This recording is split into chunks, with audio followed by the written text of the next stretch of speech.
Hello, everyone. It's Wilberg Rivera, the CEO of LineStart LLC. Today, I wanted to talk about the Iran conflict as it stands in 2026. So we're a few months into this conflict in Iran, and I wanted to give a brief about what we're seeing on the ground in Iran and everywhere else in the Middle East as this uh, offensive continues. The Iran conflict is shaping up to be a quagmire that could stifle the security environment in the Middle East and pose a threat to U.S. national security for years to come.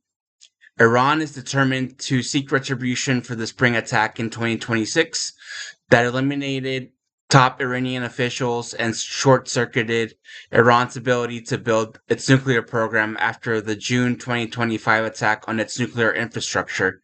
Iran has lost a generation of scientific capital and institutional security expertise that will be difficult to replace. Under the threat of seemingly unchecked bombardment, Iran's nuclear ambitions have been contained. There is no freedom for their leadership to rebuild their program that won't be detected by U.S. and Israeli surveillance in the region. More importantly, Iran is losing the upper hand in its blockade of the Strait of Hormuz. Iranian leadership has been dramatically cornered politically, economically, and militarily.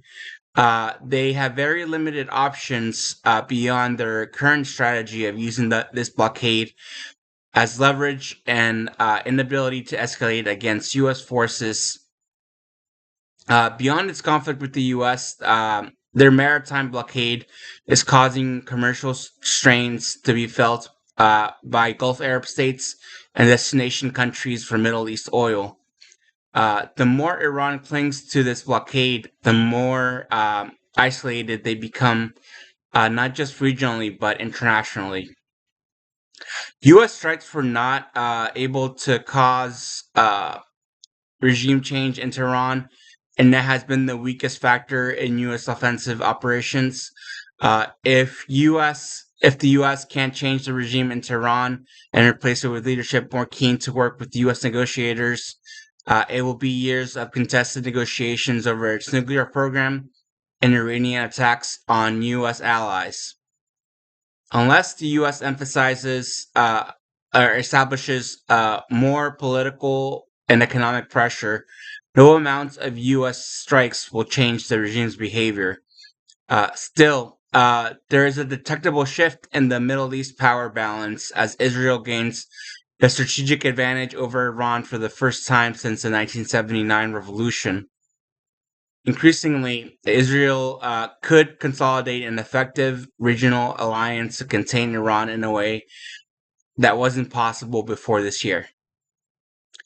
It is possible for Iran to break out of its isolation, but it isn't clear how much it is willing to give up in exchange for economic normalization and integration into the world economy. Iran still feels burned by the repeal of the JCPOA that allowed Iran's proxies to operate with impunity in Iraq, Syria, Yemen, and Gaza, culminating in the October 7th attack that ignited a severe response from Israel across the region. If Iran isn't able to reestablish its regional deterrence as it existed before October 7th, it will be forced to accept Israel's regional dominance. Um, it's clear that the U.S. will not allow Iran to maintain the capacity to build a nuclear weapons program. Iran will never again have the space to develop a sophisticated scientific base for weapons development. And until they realize this, it will be the hardliners driving the decision making in Iran. Public support for the regime is more visible than the resistance at this point, but that doesn't mean that the Iranian dissident factions have been subdued. More likely, there is an underground movement attempting to understand the post conflict space before escalating another serious challenge to the regime. The most irrational action Iran's leadership can take at this point is to attack the U.S. domestic front or target U.S. officials, including President Trump. Any actions against the U.S. home front will only increase support for U.S. escalation against Iran in a way that they must absorb.